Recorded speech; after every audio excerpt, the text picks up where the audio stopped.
El guardia de seguridad ni siquiera parpadeó. Me escudriñó de pies a cabeza, alzó el pulgar señalando la puerta de servicio y murmuró: «El personal entra por allí». Ese gesto fue mi bienvenida a la fiesta de compromiso de mi hermana Gracia, un martes fresco de octubre en un hotel de renombre de la Ciudad de México. Debí haberle contestado al instante, haberle dicho que no estaba contratada para cargar bandejas ni rellenar copas de vino. En vez de eso, avancé despacio, dejando que la vergüenza se posara sobre mi piel como una corriente de aire helado. Porque los invitados, esa familia elegante a la que mi hermana anhelaba afiliarse, no tenían idea de quién era yo en realidad. Cuando descubrieran mi presencia, ese sería el verdadero inicio de la celebración. Pero lo que encontré 3 días después no tuvo nada que ver con el dinero, y aún faltaba un detalle que yo no había visto en esa habitación. Una madre que lleva las cuentas con la memoria de su propia familia ya había decidido hace mucho de qué lado estaba. ¿Crees que eso se perdona? ¿Debería callarme o denunciar lo que vi? La respuesta, sea cual sea, no cambia lo que sucedió después. Me llamo Valeria, tengo 34 años y trabajo como auditora financiera. 2 semanas antes, Gracia me llamó con el mismo tono autoritario que usaba para recordarme cómo debía vestirme para las fotos familiares, como temiendo que arruinara su guión perfecto. Será un evento elegante, importante, lleno de personas que entienden el éxito y las buenas costumbres, me dijo, pidiéndome que al menos esa vez intentara parecer alguien del mundo que ella deseaba presentar. No lo hacía para herirme, esa era la parte más dolorosa del asunto. Gracia creía sinceramente que me estaba salvando de una vergüenza social frente a la familia de su prometido, Mateo. Le aseguré que llegaría puntual.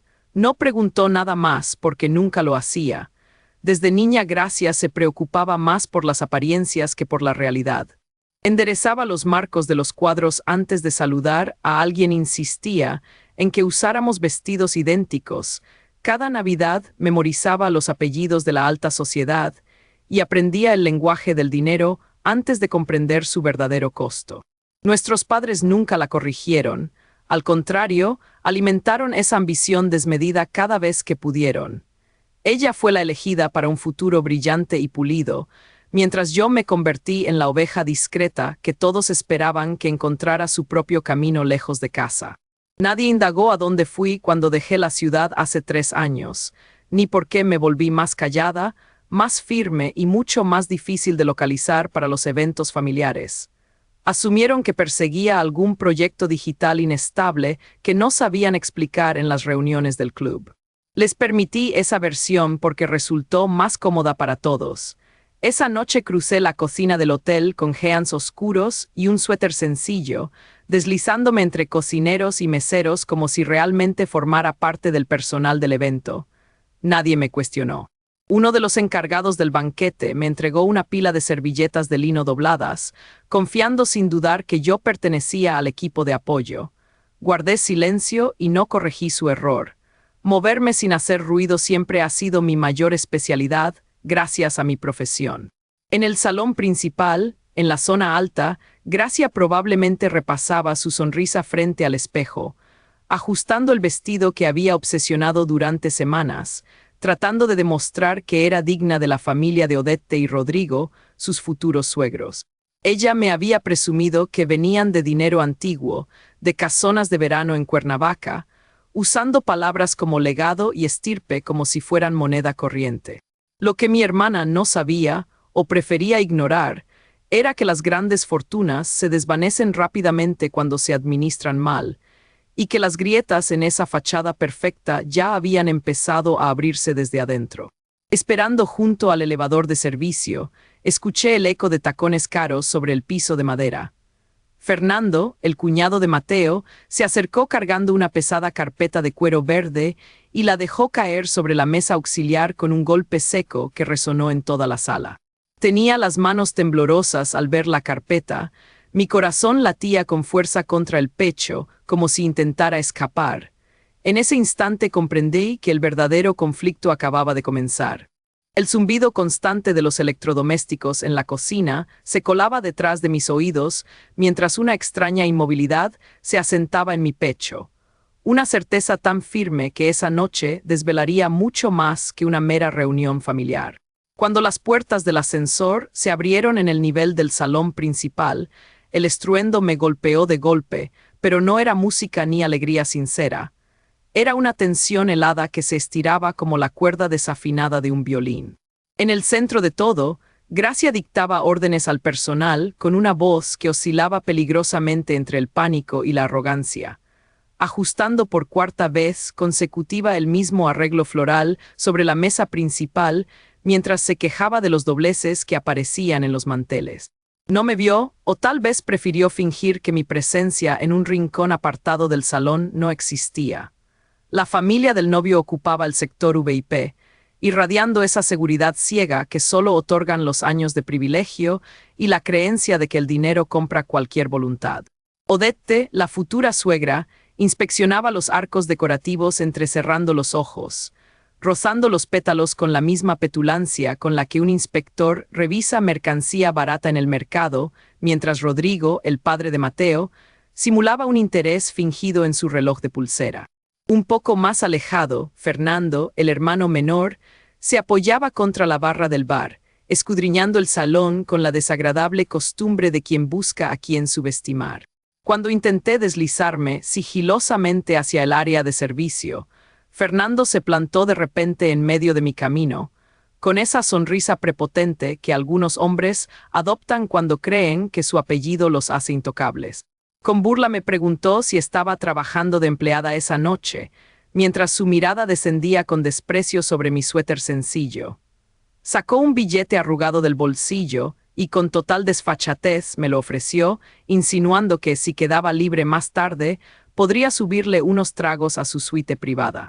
No acepté su dinero ni mordí el anzuelo de su provocación barata. Giré sobre mis talones para alejarme, escuchando cómo mascullaba entre dientes que el personal de servicio siempre carece de la educación mínima. Esa frase cayó sobre mi piel como la presión de un pulgar sobre un moretón reciente, recordándome los años en que Gracia y su círculo social se empeñaron en hacerme sentir invisible. Regresé al área de cocina, donde el ambiente hervía en un caos insostenible y el chef principal caminaba de un lado a otro maldiciendo los caprichos de última hora.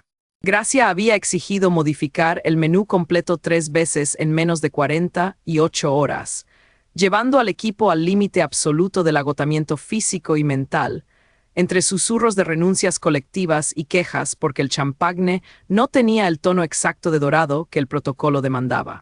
Me mantuve ocupada pelando camarones junto a la puerta, capturando fragmentos de conversaciones ajenas que confirmaban mis peores sospechas sobre la fragilidad de aquel evento ostentoso. El encargado murmuró que Odette había intentado sobornar al técnico de sonido para sabotear la presentación del evento contiguo y acaparar toda la atención. En ese instante, mi estómago se encogió con fuerza. No necesitaba adivinar quiénes eran los blancos principales de esas maniobras oscuras. Segundos después, el gerente de piso irrumpió en la cocina, con el rostro pálido y la respiración agitada, anunciando en voz baja que el pago principal de la tarjeta corporativa había sido rechazado por el banco esa misma tarde por fondos insuficientes. La verdad fría y aplastante recorrió el espacio de trabajo como una corriente helada, y las piezas dispersas que había observado durante meses encajaron por fin como el último mosaico de un rompecabezas financiero. Pero eso no fue lo peor. Sabía que todos pensaban que el dinero lo resolvía todo, y tenían razón. Entonces, debería perdonar a los que me han usado o cortar todo vínculo, denunciar los sobornos o permanecer en silencio. La respuesta quedó suspendida mientras la desesperación disimulada de mi hermana, la fachada de elegancia inquebrantable de sus suegros, los sobornos apresurados y la tensión contenida cobraron sentido de golpe. Aquello jamás fue una celebración legítima, sino un montaje desesperado para sostener una ilusión que ya no podían pagar. Me lavé las manos lentamente en la tarja, sentí el agua fría correr por mis dedos y al secarlos con una servilleta, comprendí que el castillo de naipes construido sobre mentiras estaba a punto de derrumbarse bajo su propio peso. Salí del tocador con paso medido, evitando los ojos curiosos del pasillo principal mientras la música se desvanecía tras la puerta. Bajé al ascensor privado y con el botón pulsado, el ascensor se deslizó hasta el piso administrativo, un área aislada donde el bullicio de la fiesta se ahogaba bajo una alfombra gris gruesa y el tenue aroma a cera de limón. Allí, a diferencia del salón de abajo donde me convertía en una sombra que solo cargaba bandejas y errores ajenos, los monitores y los archivos respondían a mis claves. Rocé el sensor con la yema del dedo. La puerta de mi despacho crujió suavemente y se abrió, revelando la habitual disposición de cristales amplios que miraban las luces lejanas de la Ciudad de México y el monitor principal ya encendido. Me acerqué a la consola y, con 2 pulsaciones, activé las cámaras de seguridad del salón de baile. Retrocedí la grabación hasta el instante en que Odette, con una elegancia ensayada que apenas ocultaba su desesperación, se inclinó junto a la mesa del DJ y deslizó un billete doblado en la mano del técnico de sonido. El joven asintió con la mirada esquiva, guardó el dinero en el bolsillo y conectó un dispositivo extraño a la consola central. Sabotaje en vivo, planeado con una torpeza desesperada para arruinar cualquier intervención que no estuviera bajo su control. Mi corazón latía con una calma helada, la furia se convirtió en una precisión fría y exacta. Asterisco, asterisco, pero eso no fue lo peor. Asterisco, asterisco, cambié de pantalla y abrí el sistema de contabilidad interna. Una notificación de pago rechazado parpadeó en rojo sobre la bandeja de entrada corporativa. Fondos insuficientes. Abrí otro expediente y las cifras se apilaron como una torre de naipes a punto de colapsar. Facturas vencidas desde hace meses, hipotecas cruzadas sobre propiedades que ya no pertenecían a sus dueños, y deudas con proveedores que amenazaban con embargar hasta los muebles de la residencia en Las Lomas. La supuesta riqueza de una familia tradicional resultaba ser un escenario sostenido por préstamos bancarios y una maraña de mentiras. Gracia no tenía idea de eso. Estaba cegada por el brillo prestado de un apellido que ya no valía nada, persiguiendo una boda que sus suegros intentaban financiar a costa de la ruina ajena. Odette y Rodrigo miraban a mi hermana como un salvavidas financiero, una tonta útil que traería dote y prestigio para tapar sus agujeros negros. Tomé el teléfono interno y marqué al jefe de seguridad, exigiendo que respaldara el video del intercambio en la cabina de sonido y que informara al gerente general en cuanto intentaran cubrir el cheque sin fondos con el dinero de la cuenta principal. Esta no era una disputa de rencores antiguos ni una pataleta de hermana menor celosa, era una corrección administrativa necesaria, el momento exacto en que la realidad sustituyó a la farsa. Ya había descubierto la trama de engaños financieros. Asterisco, asterisco, no, es evidente que la mentira sostiene todo este matrimonio. Asterisco, asterisco, asterisco, asterisco, debería denunciar o callar. Asterisco, asterisco, la pregunta quedó suspendida mientras el monitor mostraba la lista de deudas que se extendía sin fin. Antes de regresar al bullicio, me detuve junto al ventanal y observé las luces de la fiesta parpadeando en la planta baja como una falsa promesa. Creían tener el control de la noche, pensaban que yo seguiría cumpliendo el papel de empleada sumisa y que el apellido de los suegros abriría todas las puertas. No sabían que el suelo bajo sus pies ya se había partido en 2. Descendí nuevamente en el ascensor, tomé una bandeja vacía de la mesa de servicio y me mezclé otra vez entre los invitados para completar la farsa. Fernando me lanzó una mirada desde la barra, sonriendo con ironía, y alzó su copa en un brindis silencioso, sin percatarse de que el tequila que bebía se pagaba con tarjetas al límite. Gracia giraba en el centro de la pista, buscando la aprobación de Odette en cada movimiento, mientras la futura suegra mantenía la barbilla en alto, como dueña absoluta de la noche, ciega al abismo financiero que estaba a solo una firma de tragárselos a todos. El expediente financiero, que habíamos elaborado con meticulosa precisión, mostraba, sin ambigüedad, cada desvío y deuda que la familia de Mateo ocultaba bajo una fachada de falsa opulencia. Cada hoja reflejaba la frialdad de los números manipulados. Y al revisarlos una vez más en mi despacho del centro de Ciudad de México junto a mi abogada constatamos que las cuentas estaban prácticamente vacías y que el supuesto imperio económico de Rodrigo y Odette se sostenía únicamente con préstamos informales y tarjetas al límite. Pero eso no fue lo peor. Las señales se habían presentado desde el inicio, pero yo me empeñé en ignorarlas mientras luchaba por sobrevivir bajo la sombra de Gracia y las exigencias de una madre que medía el valor de sus hijas según el estatus de sus pretendientes. Sin embargo, mi experiencia como auditora financiera me proporcionó las herramientas necesarias para ensamblar las piezas que nadie más quería observar.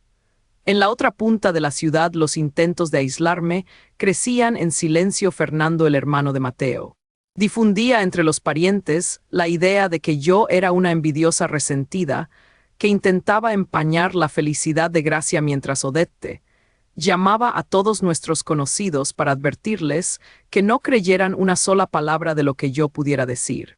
Los casos de abuso financiero y ocultamiento patrimonial en familias de supuesta alta sociedad rara vez llegan a los tribunales, pues la mayoría prefiere el silencio absoluto antes que arriesgarse a romper las apariencias. Esa era la parte que todavía no me perdono. Haberme callado durante semanas por el miedo absurdo a romper el frágil equilibrio familiar con las manos mojadas de ansiedad.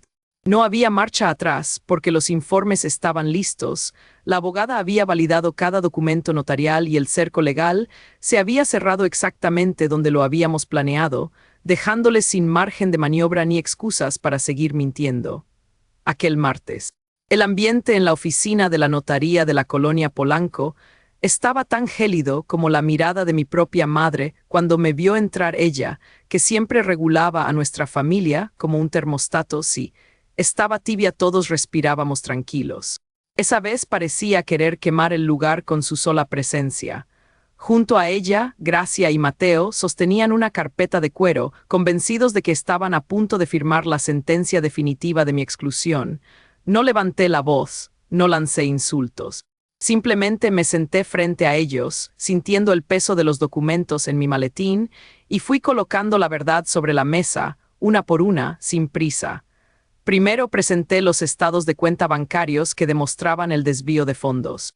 Después el informe geriátrico, que invalidaba la capacidad de decisión que ellos habían manipulado, y por último la prueba de que el poder notarial que esgrimían había sido revocado ante notario público meses antes, justo después de que Mateo fingiera su primer olvido. El silencio se volvió absoluto. Gracia intentó interrumpir con un comentario sobre mi supuesta inestabilidad, pero Mateo, que hasta ese momento parecía desorientado, se puso de pie con una lucidez que le heló la sangre. He estado tomando notas de cada movimiento de ustedes desde enero, declaró con una voz firme que jamás habíamos escuchado. Ustedes ya han visto cómo el engaño destruye los lazos, perdonar y seguir viviendo en la mentira o cortar y romper la familia. No hay tiempo para vacilaciones. La respuesta se revela en cada documento que yace sobre la mesa. No solo no había perdido la memoria, sino que había permitido que su propia esposa y su hija lo subestimaran mientras él vigilaba cómo intentaban despojarlo de todo. La traición les estalló en la cara sin que yo tuviera que levantar la voz, y la verdad, como una corriente helada, recorrió el recinto. Aprendí que el silencio nunca trae paz, solo alarga la agonía de las mentiras, y que enfrentar la realidad, aunque duela, es el único camino para romper el ciclo de ocultamiento. Volví la mirada hacia Gracia, que seguía temblando con el rostro cubierto por las manos, incapaz de procesar el tamaño de la mentira que acababa de derrumbarse frente a todos los invitados. No busqué su aprobación ni la de los asistentes que murmuraban en las mesas vecinas con una mezcla de sorpresa y recelo evidente. Me acerqué con paso firme, manteniendo la compostura que aprendí durante años de revisar balances y detectar anomalías financieras en las oficinas del corporativo de la Ciudad de México. Todo ese montaje de opulencia, las flores importadas, los meseros con guantes blancos y los discursos ensayados no era más que una fachada frágil sostenida por el dinero que Mateo y sus padres intentaban arrebatarle a mi familia. Asterisco, asterisco, pero eso no fue lo peor. Asterisco, asterisco. Mateo dio un paso al frente con el rostro desencajado, intentando balbucear una excusa que ya no tenía sentido ante las pruebas firmes sobre la madera pulida de la mesa principal. Odette, su madre, lo sujetó del brazo con desesperación, buscando una salida rápida de ese salón de hotel donde su prestigio social acababa de quedar reducido a cenizas. Te juro que yo no sabía nada de esto. Yo no tengo nada que ver con los manejos de mis padres, dijo Mateo con la voz quebrada por el miedo al que dirán. No se trata de elegir bandos en una disputa familiar, respondí con una calma glacial que parecía desconcertarlos más que un grito. Se trata de elegir la verdad, y ustedes llevan meses apostando por la mentira más absoluta. Me volví hacia Odette, que intentaba mantener la barbilla en alto a pesar de que el peso de la realidad la había dejado sin argumentos válidos. Tiene dos opciones muy claras en este preciso instante, le dije sin apartar la mirada de sus ojos cargados de soberbia. Puede retirarse en silencio por esa puerta ahora mismo, y yo me encargaré de absorber el costo de este evento como un regalo de bodas para mi hermana. O puedo presentar formalmente la denuncia por intento de sabotaje y fraude ante las autoridades competentes. Ya sabéis que la mentira ha dejado a todos sin aliento, perdonar y seguir o cortar de una vez, denunciar y arriesgarse o callar y proteger lo que queda. Asterisco, asterisco, y aún faltaba un detalle que yo no había visto. Asterisco, asterisco. Rodrigo, el futuro suegro, tiró con fuerza del brazo de su esposa, obligándola a retroceder hacia la salida de emergencia del salón principal sin atreverse a replicar una sola palabra. Los tacones de Odette golpeaban el mármol, marcando un ritmo acelerado y desordenado, el sonido exacto de una derrota inapelable que todos los presentes presenciaban en absoluto silencio. Fernando, el cuñado, apresuró el paso para seguirlos de cerca, demostrando que la supuesta lealtad familiar se desvanecía en cuanto los intereses económicos dejaban de estar garantizados. Mateo se quedó atrás, inmóvil junto a la mesa principal, mirando a Gracia con una mezcla de súplica y desconcierto que ya no conmovía a nadie en ese recinto. A mí no me importa el dinero que se perdió en las cuentas, le dijo Mateo a Gracia con los ojos llenos de lágrimas contenidas. Lo único que me importa eres tú. Quiero construir una vida juntos bajo nuestras propias reglas y lejos de las manipulaciones de mi familia. Gracia rompió a llorar de manera abierta, dejando caer todo el peso de su cuerpo contra el hombro de Mateo, mientras su respiración se volvía agitada y dolida. Luego levantó la vista hacia mí, con los ojos hinchados y la voz completamente rota por la culpa acumulada durante tantos años de distanciamiento innecesario. Te pido una disculpa muy grande por no haber querido ver la realidad, por permitir que mis propias inseguridades te convirtieran en alguien pequeño en mi cabeza, murmuró Gracia con un hilillo de voz. La abracé con fuerza mientras ella seguía llorando sobre mi hombro, sintiendo sus manos mojadas aferrarse a la mía, liberando la tensión de una noche que amenazaba con destruirnos por completo a ambas. Tú nunca fuiste pequeña, le susurré al oído con absoluta firmeza. Lo único que pasó es que olvidaste quién eras en realidad, y la noche de hoy solo vino a recordártelo de la forma más dura posible. El murmullo del salón principal comenzó a reanudarse muy despacio, con los empleados del hotel ofreciéndome gestos discretos de apoyo y reconocimiento tras el incidente. ¿Qué es lo que va a pasar con nosotros ahora?, preguntó Gracia con temor, aferrándose a mi mano como lo hacía cuando éramos niñas. Lo que pasa ahora es muy sencillo, respondí con una ligera sonrisa. Tienes la oportunidad de construir un futuro basado en la honestidad y no en la apariencia superficial. Mateo apretó la mano de Gracia con decisión y asintió, aceptando las consecuencias de empezar de cero sin la red de seguridad de sus padres. El salón quedó vacío en pocos minutos, mientras los meseros retiraban los arreglos florales y las luces principales comenzaban a apagarse lentamente. A la mañana siguiente, de manera inesperada, Gracia apareció en el lobby del hotel vestida con ropa sencilla y cómoda, dispuesta a empezar desde abajo sin privilegios.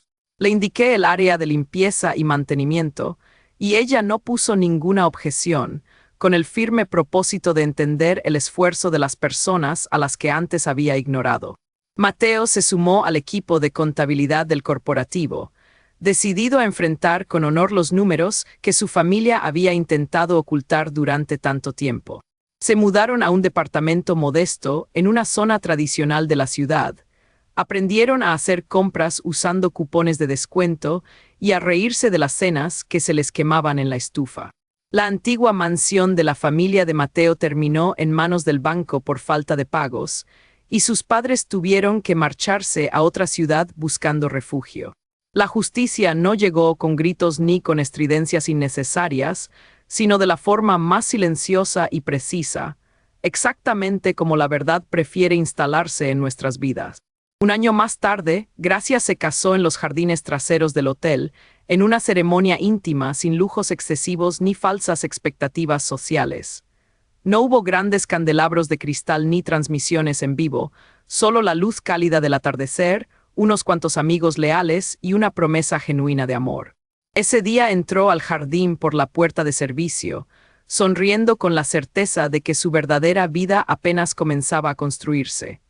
Me quedé observando desde la última fila cómo daba el paso hacia un futuro elegido por ella misma y no por la presión de los demás. Por primera vez en muchos años, sentí que todas las piezas de mi vida volvían a encajar en el lugar correcto.